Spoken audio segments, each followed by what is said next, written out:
नमस्कार मित्रों, मैं रविंदर परिवर्तन एकेडमी के ई पाठशाला में आपका स्वागत है। तो मित्रों, कक्षा 12 के जो पिछले वीडियो में हम लोग पढ़े थे कूलाम का नियम, तो कूलाम का नियम में हम लोग यही पढ़े थे कि F बराबर 9 गुणे 10 घाते 9 Q1 Q2 बटे R स्क्वायर न्यूटन। ठीक है, जो बल का मात्रक होता है न्यूटन। आप इसी को लिखे थे कि 9 गुणे 10 घाते 9 का जो मान होता है वो 1/4 पाई एप्सिलॉन 0, यानी कि आपका K बराबर 1/4 पाई एप्सिलॉन 0 और इसी का मान होता है 9 गुणे 10 घाते 9 न्यूटन मीटर स्क्वायर प्रति कूलाम स्क्वायर। ठीक है, ये होता है K बराबर 1/4 पाई एप्सिलॉन 0 बराबर 9 गुणे 10 घाते 9 न्यूटन मीटर स्क्वायर प्रति कूलाम स्क्वायर। ये आपको बताया गया है। ठीक है, तो अब आते हैं इसके आगे, ध्यान दीजिएगा। इसके आगे क्या करेंगे, यहां पे हम लोग मान रखते हैं। जैसे यदि यहां पे एक डिफिनेशन निकालेंगे, ध्यान से देखिएगा। यदि Q1 बराबर Q2 बराबर 1 और R बराबर 1 हो तो F बराबर 9 गुणे 10 घाते 9 गुणे Q1 Q2 का मान रख दीजिए। Q1 का मान भी 1, Q2 का मान भी 1, यानी 1 गुणे 1 और बटे में क्या है R स्क्वायर। R का मान कितना, 1 का वर्ग 1 आएगा। ठीक है, तो यानी कि इस पूरा टोटल 1 गुणे 1 बटे 1, यानी ये 1 ही आएगा। 1 का गुणा 9 गुणे 10 घाते 9 में करेंगे तो कितना आएगा प्यारे बंधु, आपका आएगा 9 गुणे 10 घाते 9 न्यूटन। कितना आएगा, न्यूटन। ये आपका आ गया F बराबर 9 गुणे 10 घाते 9 न्यूटन। ठीक है, यानी यहां से हम एक कूलाम को कैसे बताएंगे, ध्यान से सुनिएगा। यहां पे एक कूलाम वह आवेश है, ठीक है, एक कूलाम वह आवेश है जो अपने से 1 मीटर की दूरी पर, अपने से 1 मीटर की दूरी पर निर्वात अथवा वायु, निर्वात का मतलब वायु में रखे इसी परिमाण के किसी अन्य सजातीय आवेश को 9 गुणे 10 घाते 9 न्यूटन के बल से प्रतिकर्षित करता है। ठीक है, यहां से F बराबर 9 गुणे 10 घाते 9 न्यूटन मिला। यानी कि एक कूलाम आवेश वह आवेश है जो अपने से 1 मीटर, जो अपने से 1 मीटर की दूरी पर निर्वात अथवा वायु में इसी परिमाण के किसी अन्य सजातीय आवेश को 9 गुणे 10 घाते 9 न्यूटन के बल से प्रतिकर्षित करता है। कूलाम, ठीक है, प्रतिकर्षित करता है। तो कूलाम, एक बात और ध्यान से सुनिएगा, कूलाम जो है आवेश का बहुत बड़ा मात्रक होता है। कूलाम जो है वो आवेश का बहुत बड़ा मात्रक है। ध्यान दीजिएगा, ये तो आपका यहाँ से परिभाषा के टाइप का बताया हूं। जो बल है वो ये 9 गुणे 10 घाते 9 न्यूटन का बल। एक कूलाम वह आवेश है जो अपने से 1 मीटर की दूरी पर निर्वात अथवा वायु में रखे इसी परिमाण के किसी अन्य सजातीय आवेश को 9 गुणे 10 घाते 9 न्यूटन के बल से प्रतिकर्षित करता है। देखिए, यह बराबर 9 गुणे 10 घाते 9 न्यूटन के बल से प्रतिकर्षित करता है। ठीक है, यही बात बताना। अब ध्यान से सुनिएगा, जो आपका कूलाम जो है आवेश का बहुत बड़ा मात्रक होता है। यानी कि आपसे पूछा जाए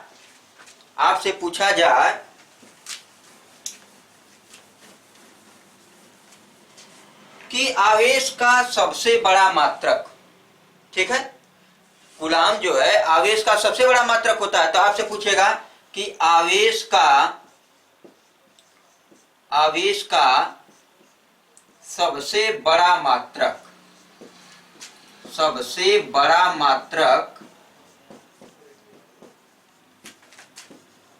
क्या होता है?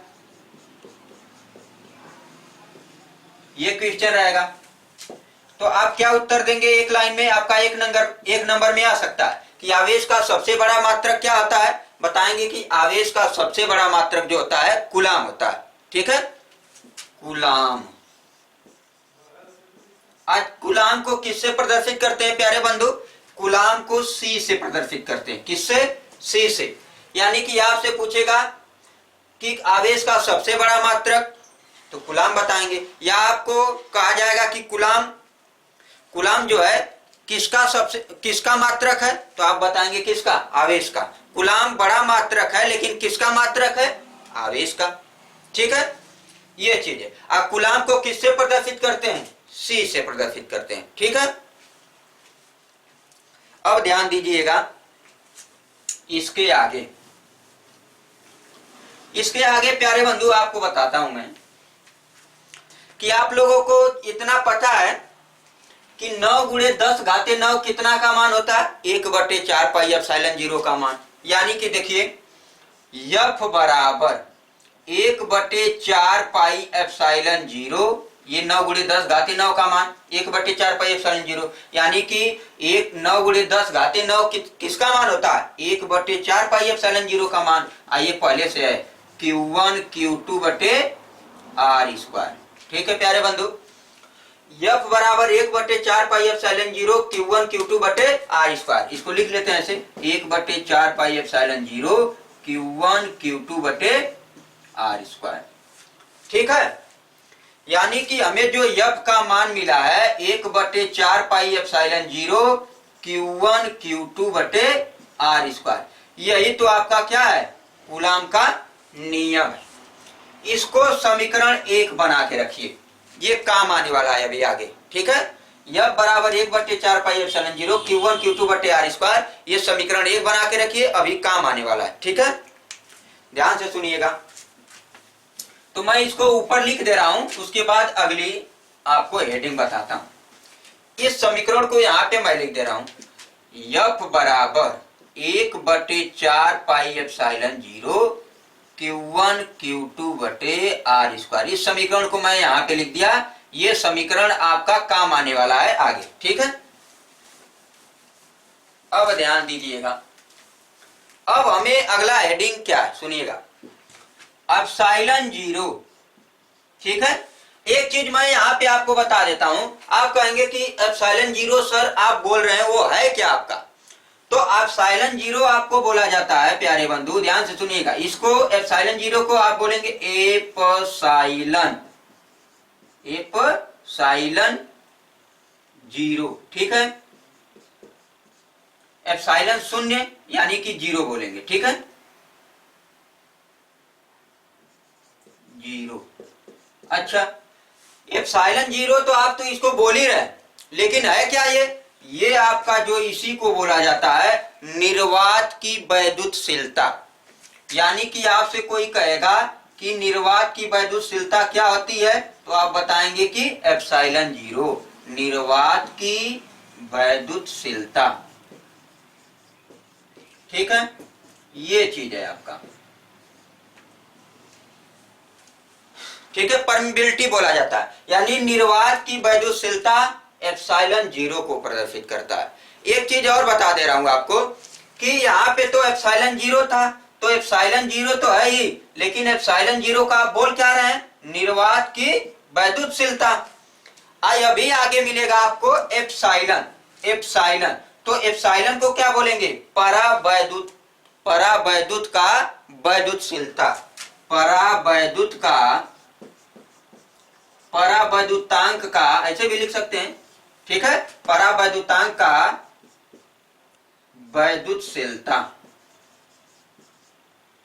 वैद्युतशीलता, ये चीज है।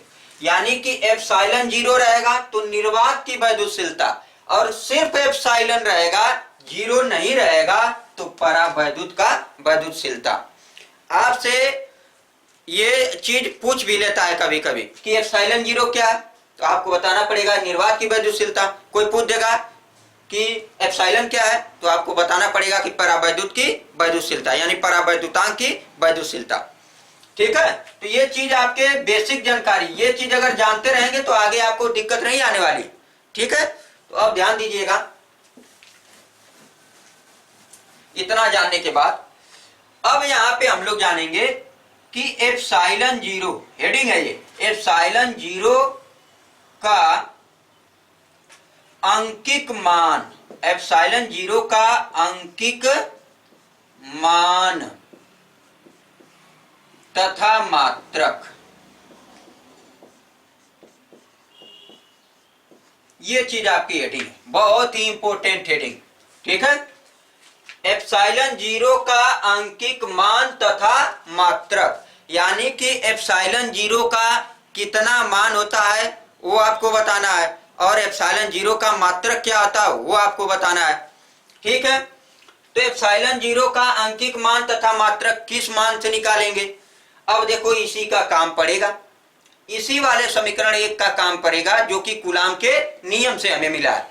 तो क्या लिखेंगे सुनिएगा, हम जानते हैं, यहां लिखेंगे, हम जानते हैं कि F बराबर 1/4 pi epsilon zero Q1 Q2 बटे R स्क्वायर। ठीक है, यही ना? ठीक है, अब देखिएगा यहां से क्या होगा, एप्सिलॉन जीरो का हमें अंकिक मान निकालना है, तो एप्सिलॉन जीरो को इधर लेते आइए, यानी इधर भाग में है तो इधर गुणा में, इस F का इधर है F, तो इसको नीचे लेते आइए, यानी एप्सिलॉन जीरो को यहां लेके आइए और F को इसके नीचे लेके आइए। ठीक है, यानी कि एप्सिलॉन जीरो यहां ले जाइए, तो एप्सिलॉन जीरो बराबर होगा क्या, 1/4 पाई, 1/4 पाई। अब ध्यान दीजिएगा, ये बीच में गुणा Q1 Q2 अब बटे ये R स्क्वायर। आइए जो F है आपका ना, यहां पे था, अब इसके नीचे यानी कि गुणे F, ऐसे। अब ध्यान दीजिएगा, एप्सिलॉन जीरो बराबर 1/4 पाई गुणे Q1 Q2 बटे R स्क्वायर है, क्या है, R स्क्वायर। तो आप करेंगे क्या, ध्यान से सुनिएगा, यहां पे R स्क्वायर मिल गया, गुणे F मिल गया। ठीक है, तो Q1 Q2 बटे R स्क्वायर, यानी इसको लिखेंगे F R स्क्वायर। ठीक है, F R स्क्वायर। ठीक है, ये चीज आपका। अब देखो, सबसे पहले यहां से अंकिक मान भी निकालना है, मात्रक भी निकालना है। तो देखो मात्रक यहां आसानी से निकाल लेंगे आप, क्या निकालेंगे सुनिएगा, एप्सिलॉन जीरो का मात्रक इसी फार्मूला से निकालेंगे, यहीं से देखिएगा कैसे निकालेंगे। एप्सिलॉन जीरो का मात्रक बराबर क्या होगा, Q1 Q2, ये देखो 1/4 पाई आप तो कांस्टेंट है, 1/4 पाई आपका क्या है, वो कांस्टेंट है, क्या है, कांस्टेंट है।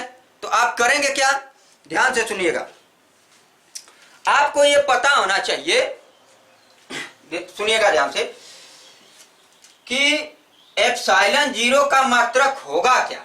तो आपको देखिए Q1 Q2 है, तो Q1 Q2, तो आपको पता होगा कि Q बराबर क्या होता है, IT, क्या होता है, IT, यानी कि ये क्या है, कूलाम है, तो कूलाम, कूलाम, ये देखिए मात्रक क्या होगा, एम्पियर, I का एम्पियर और T का सेकेंड, एम्पियर सेकेंड, यानी हिंदी में इसको लिखेंगे ampere second, ampere second. Q बराबर IT यानी कूलाम एम्पियर सेकेंड। तो देखिए यहां पे लिखेंगे, इसका भी देखिए Q1 का भी एम्पियर सेकेंड होगा, इसका भी एम्पियर सेकेंड, यानी कि एम्पियर सेकेंड किसका, ये Q1 का आया।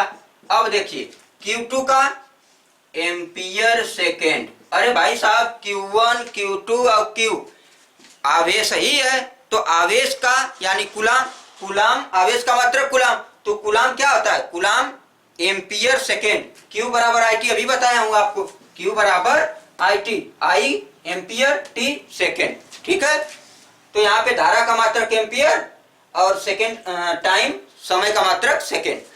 तो Q1 का भी एम्पियर सेकेंड, Q2 का भी एम्पियर सेकेंड होगा। ठीक है, एम्पियर सेकेंड हो गया। अब सुनिएगा, एम्पियर सेकेंड हो गया, और नीचे क्या होगा, देखिए बल है, तो बल का मात्रक न्यूटन, क्या होता है, न्यूटन।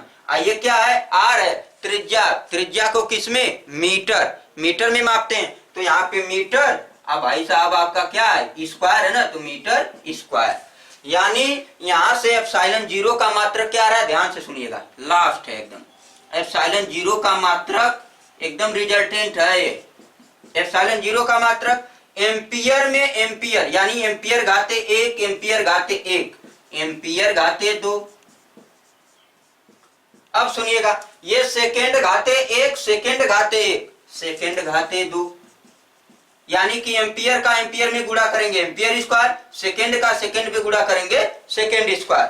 अब प्रति, यानी कि एम्पियर स्क्वायर सेकेंड स्क्वायर, प्रति क्या होगा, न्यूटन मीटर स्क्वायर। ठीक है, क्या होगा, newton metre square, newton metre square, newton metre square. ये चीज है आपका एप्सिलॉन जीरो का मात्रक। यानी एप्सिलॉन जीरो का मात्रक यहां से जो निकाले हैं, एम्पियर स्क्वायर सेकेंड स्क्वायर। ठीक है, एम्पियर स्क्वायर सेकेंड स्क्वायर, यही ना होता है भाई साहब। ये क्यू आवेश है, आवेश का मात्रक कूलाम। अब सुनिएगा, यहां तो हम लोग ऐसे निकाल दें। अब सुनिएगा, आवेश है क्यू है, तो यहाँ पे हमने क्यू बराबर IT से ले लिया, तो एम्पियर सेकेंड मिल गया, तो ampere square second square newton metre square. अब इसी को कैसे लिखेंगे, ध्यान से सुनिएगा अभी। अब इसी को आप लिखेंगे कैसे, ये चीज एप्सिलॉन जीरो का मात्रक एम्पियर स्क्वायर सेकेंड स्क्वायर, तो एम्पियर सेकेंड जो होता है वो कूलाम होता है। सुनिएगा आप, यहाँ पे एप्सिलॉन जीरो का मात्रक is equal to ampere second, ऐसे लिखिए, एम्पियर सेकेंड। देखिए एम्पियर स्क्वायर सेकेंड स्क्वायर, तो एम्पियर सेकेंड का होल स्क्वायर लिख दीजिए, एम्पियर सेकेंड का होल स्क्वायर।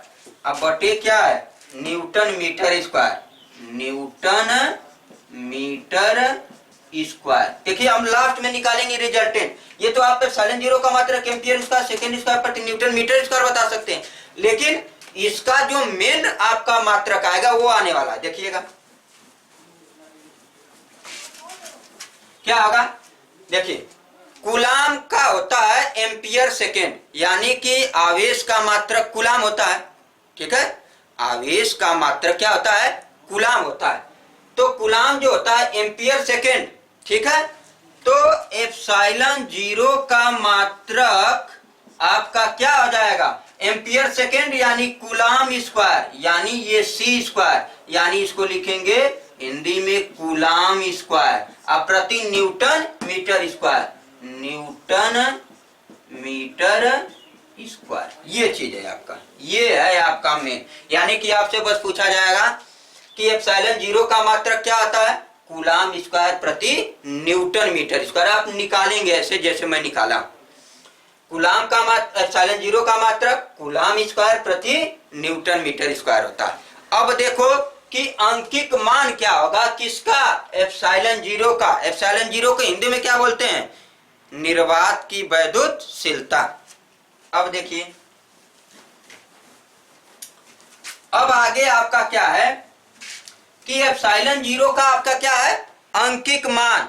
एप्सिलॉन जीरो का क्या है, अंकिक मान दिया हुआ है कि एप्सिलॉन जीरो का अंकिक मान हमें ज्ञात करना है। तो देखिए हम जानते हैं, ध्यान से सुनिएगा, 1/4 पाई एप्सिलॉन जीरो, इसमें 1/4 पाई एप्सिलॉन जीरो बराबर क्या होता है, 9 गुणे 10 घाते 9। ठीक है, 9 गुणे, भाई साहब आपको बताया गया था कि 1/4 पाई एप्सिलॉन जीरो का मान जो होता है 9 गुणे 10 घाते 9 कूलाम स्क्वायर प्रति न्यूटन मीटर स्क्वायर होता है कि न्यूटन मीटर स्क्वायर प्रति कूलाम स्क्वायर होता है। आपका हो जाएगा न्यूटन मीटर स्क्वायर प्रति कूलाम स्क्वायर, ये चीज है आपका। ठीक है, 1/4 पाई एप्सिलॉन जीरो बराबर 9 गुणे 10 घाते 9 न्यूटन मीटर स्क्वायर प्रति कूलाम स्क्वायर होता है। ठीक है, ये चीज। अब देखिएगा यहां से क्या करेंगे हम लोग, हमें एप्सिलॉन जीरो का अंकिक मान चाहिए। किसका? एप्सिलॉन जीरो का। तो एप्सिलॉन जीरो को इधर ले जाइए और इस टोटल मान को नीचे लेते आइए, यानी कि एप्सिलॉन जीरो बराबर ऐसे लिखेंगे, सुनिएगा, एप्सिलॉन जीरो बराबर, ये मान लीजिए उधर चला गया, यानी एप्सिलॉन जीरो बराबर, ठीक है, 1/4 पाई, 1/4 पाई। अब देखिए इधर गुणा में है, इसके गुणा 1 लिख सकते हैं, यानी कि ये पूरा टोटल गुणा में, तो इधर आएगा तो भागे में, यानी 1/4 पाई, आ गुणे में आ जाएगा नीचे क्या, 9 × 10⁻9, ये आएगा आपका न्यूटन, नीचे ये भी रहेगा न्यूटन मीटर स्क्वायर प्रति कूलाम स्क्वायर। ये बार बार हम सी लिख दे रहे हैं, तो आप लोग हिंदी में लिखेंगे कूलाम स्क्वायर, ठीक है। अब देखिए ये ऊपर चला जाएगा, यानी कि एप्सिलॉन जीरो बराबर क्या होगा, 1/4, अब पाई का मान 3.14 गुणे 9 × 10⁻9, ठीक है। आइए देखिए ऊपर लेके चले जाइए, यानी कि कूलाम स्क्वायर प्रति न्यूटन मीटर स्क्वायर, ये चीज, ठीक है। आगे देखिए,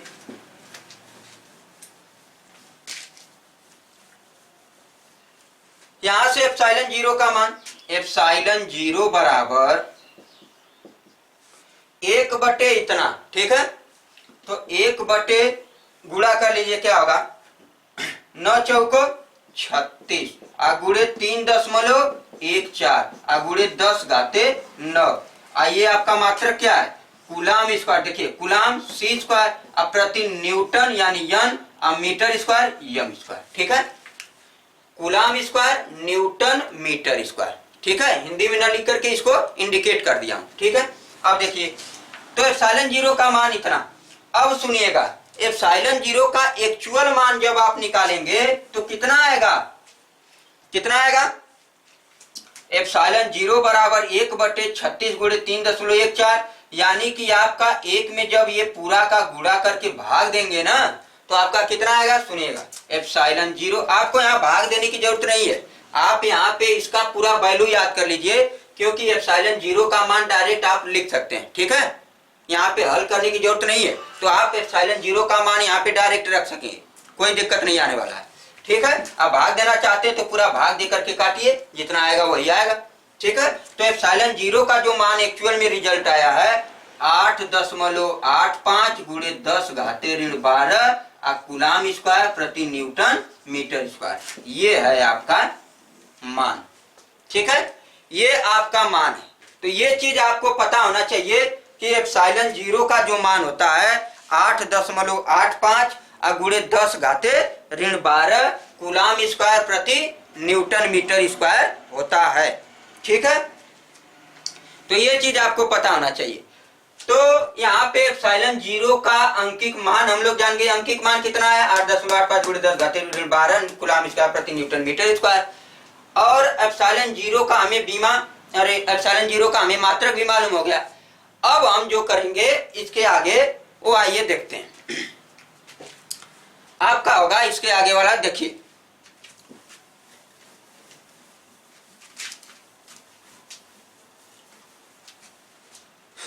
ये तो आपका निर्वात के लिए फार्मूला था कि F बराबर, ध्यान से सुनिएगा, F बराबर 1/, ये चीज मैं मिटा देता हूं, ये आपका तो निर्वात के लिए F बराबर 1/4 pi epsilon zero Q1 Q2/r² समीकरण 1 हो गया। अगर हम यहाँ पे निर्वात नहीं परावैद्युत का माध्यम इसमें अगर रख देते हैं, परावैद्युत का माध्यम यानी कि K, तो क्या हो जाएगा फार्मूला आपका, F बराबर 1/4 पाई एप्सिलॉन जीरो, इसमें K का गुणा हो जाएगा, बस यही फार्मूला रहेगा, बस इसमें K का गुणा हो जाएगा। यानी F बराबर किसके लिए, परावैद्युतांक माध्यम के लिए, यानी कि F बराबर 1/4 pi epsilon zero into K, और यहाँ पे Q1 Q2/r² समीकरण 2, ये चीज है, ठीक है। यानी कि F का मान ये, F का मान ये भी है, लेकिन ध्यान से सुनिएगा, इसका F डैश कर दीजिए, कोई दिक्कत नहीं होने वाला, ठीक है। यहाँ पे आप F डैश भी कर सकते हैं ऐसे, क्योंकि ये परावैद्युतांक के लिए और ये आपका निर्वात के लिए। तो परावैद्युतांक के लिए बस यहाँ पे k लिख देंगे, अब Q1 Q2 बटे आर स्क्वायर। समीकरण 1 में समीकरण 2 से भाग दे दीजिए, समीकरण 1 में समीकरण 2 से भाग कर दीजिए, यानी कि f बटे f डैश बराबर क्या होगा आपका, हो जाएगा ये देखिए 1 बटे 4 पाई एप्सिलॉन 0 Q1 Q2 बटे आर स्क्वायर, अब पूरा के बटे 1 बटे 4 पाई एप्सिलॉन 0 के गुणे Q1 Q2 बटे आर स्क्वायर, ये चीज है आपका। तो देखिए 1 बटे 4 पाई एप्सिलॉन 0 से 1 बटे 4 पाई एप्सिलॉन 0, Q1 Q2 बटे आर स्क्वायर, Q1 Q2 बटे आर स्क्वायर, इससे ये कटा, इससे ये कटा, कट गया कि नहीं। अब देखिएगा f बटे f डैश बराबर, देखिए बचा क्या 1 बटे k, तो k ऊपर चला जाएगा, ठीक है 1 बटे k, यानी ये आपका k ऊपर, यानी कि f बटे f डैश बराबर k, ये आपका है f बटे f डैश बराबर कितना k आएगा, ठीक है। यहाँ पे f डैश को आप fm से भी प्रदर्शित कर सकते हैं, ठीक है। आपका परावैद्युतांक के लिए आप fm यहाँ भी प्रदर्शित कर सकते हैं, कोई दिक्कत नहीं होने वाला, ठीक है। या f डैश आप मानते हैं तो f डैश मान लीजिए, कोई दिक्कत नहीं होगा। यहाँ पे अगर आप f डैश की जगह fm मानना चाहते हैं तो हो जाएगा क्या f बटे fm बराबर k, ये चीज है, ठीक है। ये अब देखिएगा, अब एक चीज और मैं बताता हूं आपको, देखिएगा वेरी इंपॉर्टेंट चीज है।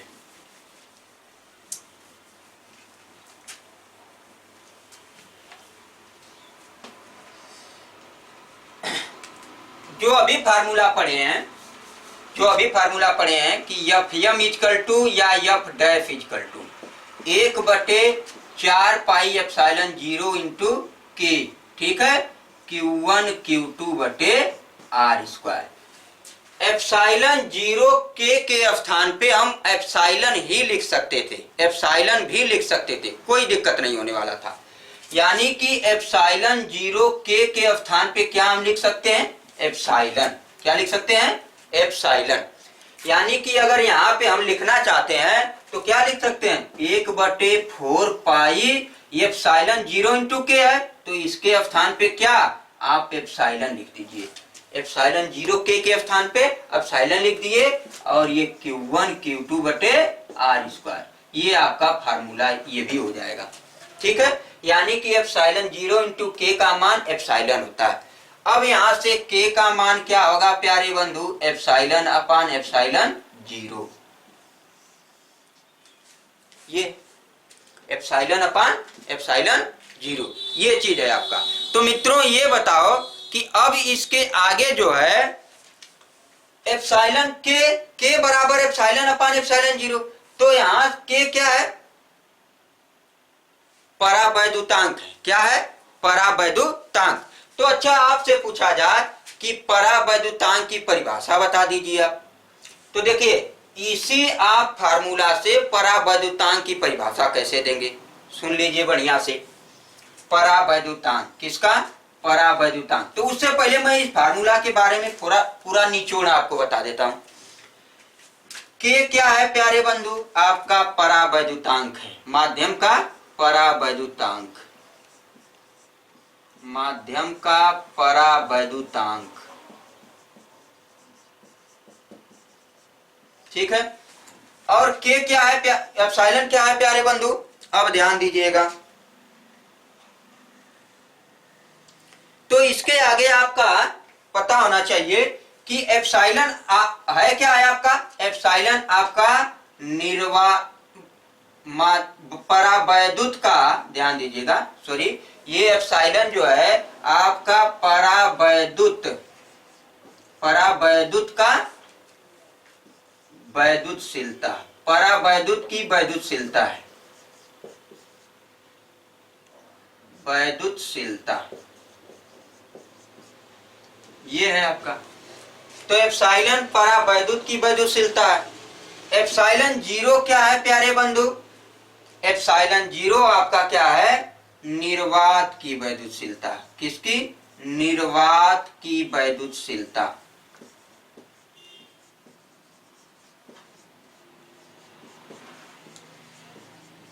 ठीक है, निर्वात की वैद्युतशीलता।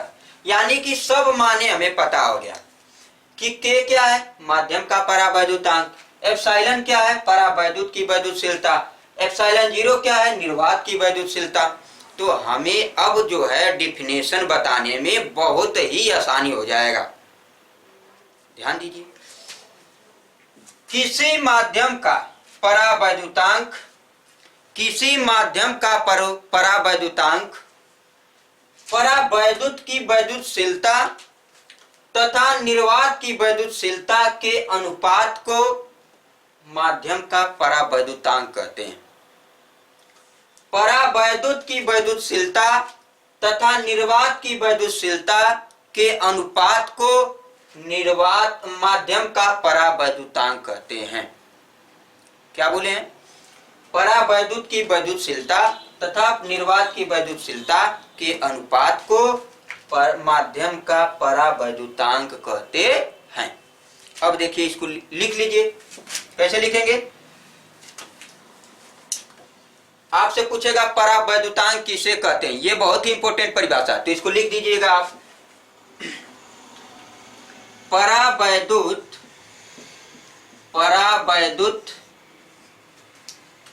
की वैद्युतशीलता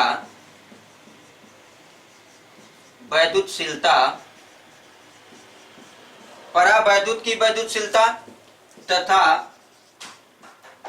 निर्वात की वैद्युतशीलता, निर्वात की वैद्युतशीलता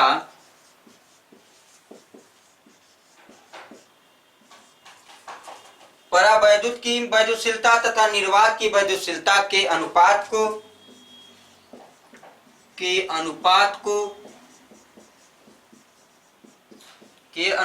को परावैद्युतांक कहते हैं। परावैद्युतांक कहते हैं।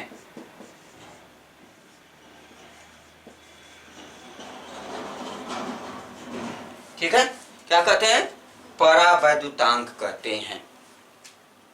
ठीक है, ये चीज है आपका।